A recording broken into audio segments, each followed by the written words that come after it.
Hello बच्चों, कैसे हो बच्चों। आज हम बॉन्ड फिशन के बारे में पढ़ते हैं कि बॉन्ड फिशन होता क्या है। ऑर्गेनिक रिएक्शंस में क्या होता है, बॉन्ड ब्रेक होते हैं और नए बॉन्ड बनते हैं। ठीक है, मैं दोबारा रिपीट करता हूँ।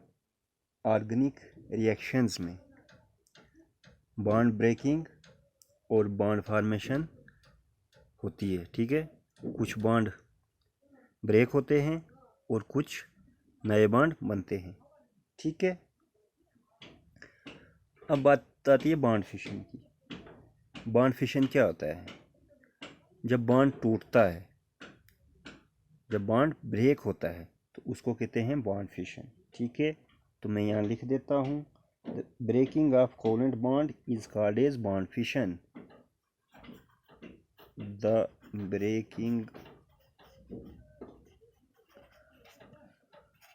of a covalent bond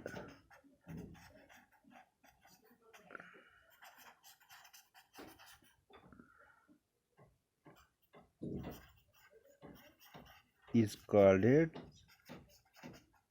bond fission। ठीक है, सिंपल वर्ड है। बॉन्ड ब्रेकिंग को बॉन्ड फिशन कहते हैं। ठीक है, ये दो टाइप का होता है।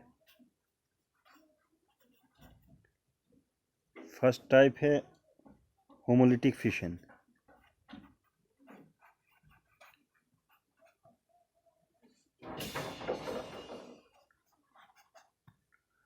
और सेकंड टाइप है heterolytic fission.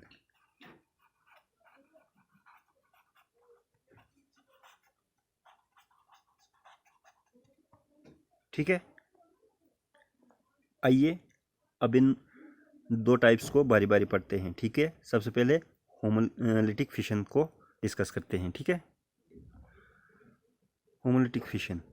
In homolytic fission breaking of a covalent bond is in such a way that each bonded atom get one electron of shared pair. This is symmetrical fission and forms neutral species having unpaired electron called as free radical। ठीक है, तो homolytic fission में क्या होता है, bond जब टूटता है, बॉन्ड टूटने के बाद जो दो एटम्स होते हैं वो क्या करते हैं, एक एक इलेक्ट्रॉन ले लेते हैं। ठीक है, इस केस में एक न्यूट्रल स्पीशीज बनता है जिसको फ्री रेडिकल कहते हैं। ठीक है, जैसे सपोज हमारे पास एक कोवेलेंट बॉन्ड है।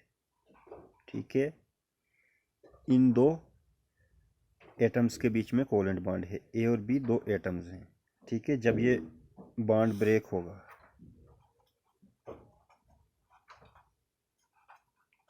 होमोलिटिक फिशन होगी,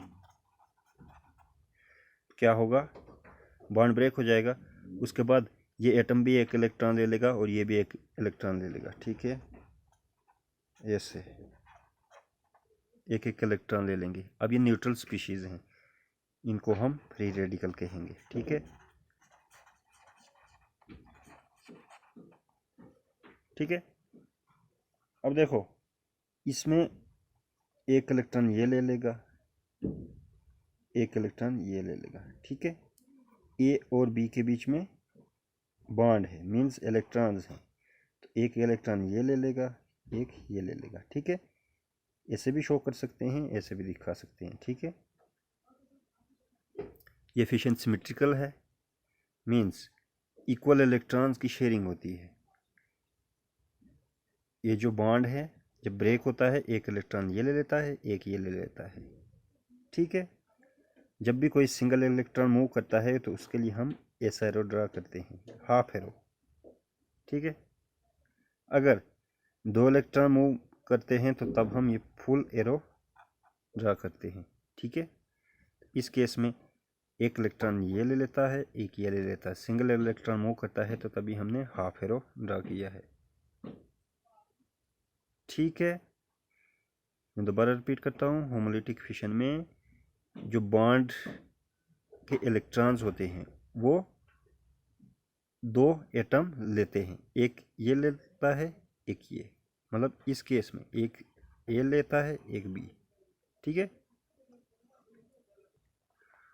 अब बारी आती है हेटेरोलिटिक फिशन की। In heterolytic fission the breaking of a covalent bond is in such a way that one of the bonded atom takes both electrons of shared pair. Homolytic fission में क्या था कि बॉन्ड में जो electron थे वो एक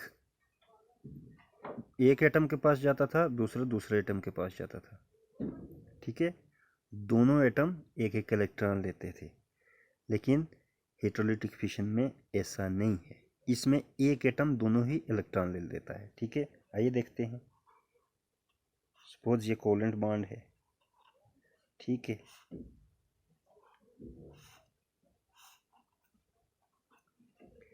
इसमें या ए दोनों इलेक्ट्रॉन ले लेगा इस बॉन्ड के, या बी ले लेगा, ठीक है।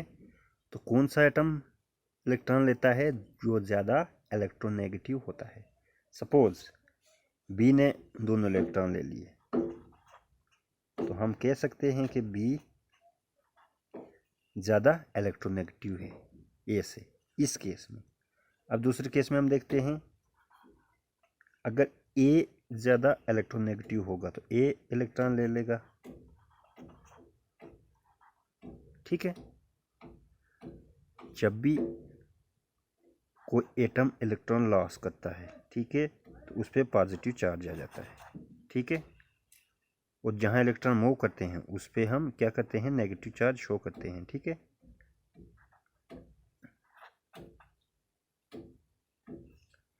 तो इस केस में बी ज़्यादा इलेक्ट्रोनेगेटिव था, तभी इलेक्ट्रॉन बी के पास गए। इस केस में ए ज़्यादा इलेक्ट्रोनेगेटिव है, ठीक है। मैं दोबारा रिपीट करता हूँ। हेटेरोलिटिक फिशन में जो बॉन्ड के इलेक्ट्रॉन्स होते हैं वो एक एटम ले लेता है, ठीक है। और कौन सा एटम इलेक्ट्रॉन लेता है? जो मोर इलेक्ट्रोनेगेटिव होता है। तो मैं लिख सकता हूँ मोर इलेक्ट्रोनेगेटिव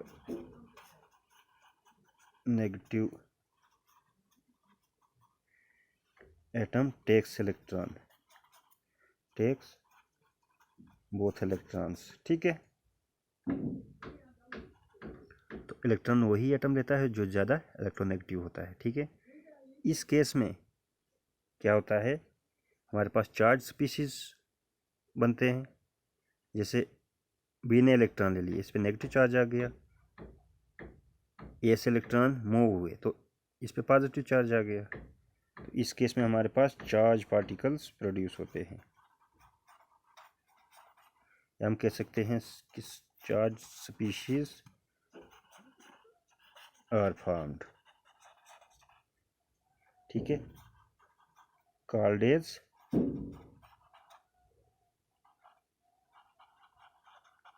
कार्बोनाइंस और कार्बोकैटाइंस।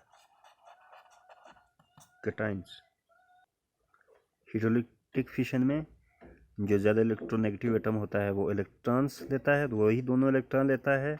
इसमें चार्ज स्पीशीज बनते हैं हमारे पास, जिनको हम कार्बोनाइंस और कार्बोकैटाइंस कहते हैं, ठीक है। अब हम होमोलिटिक फिशन में एग्जांपल लेते हैं। ये हमारे पास एग्जांपल है, ठीक है। मॉलिक्यूल Cl2, ठीक है। दो क्लोरीन एटम हैं जिनके बीच में कोवेलेंट बॉन्ड है। अब क्या होगा, एक इलेक्ट्रॉन ये ले लेगा, एक ये ले लेगा। ये होमोलिटिक फिशन की एग्जांपल है, ठीक है। तो क्या होगा, हमारे पास रेडिकल्स बनेंगे, ठीक है। या हम ऐसे भी लिख सकते हैं 2Cl, ये रेडिकल है हमारे पास। अब हेटेरोलिटिक फिशन में क्या है, हेटेरोलिटिक फिशन में एक ही एटम दोनों इलेक्ट्रॉन ले लेता है, ठीक है। हेटेरोलिटिक फिशन के हम एग्जांपल लेते हैं।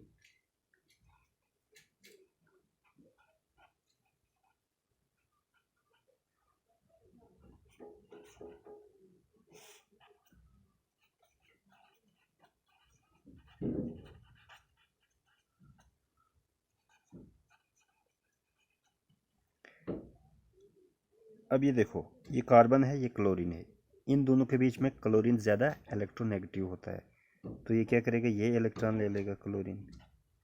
ठीक है, तो हमारे पास चार्ज स्पीशीज बनेगा।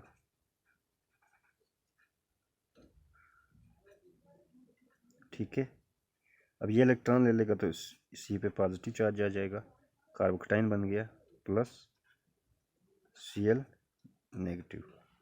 ठीक है, तो ये है होमोलिटिक फिशन की एग्जांपल, ये है हेटेरोलिटिक फिशन की एग्जांपल। ठीक है,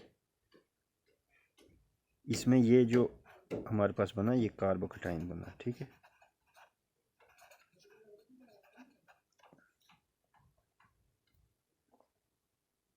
तो बच्चों ये था बॉन्ड फिशन के बारे में। मुझे उम्मीद है कि आपको समझ आ गया होगा। तो आज की वीडियो में इतना ही, इजाज़त दीजिए, नमस्कार।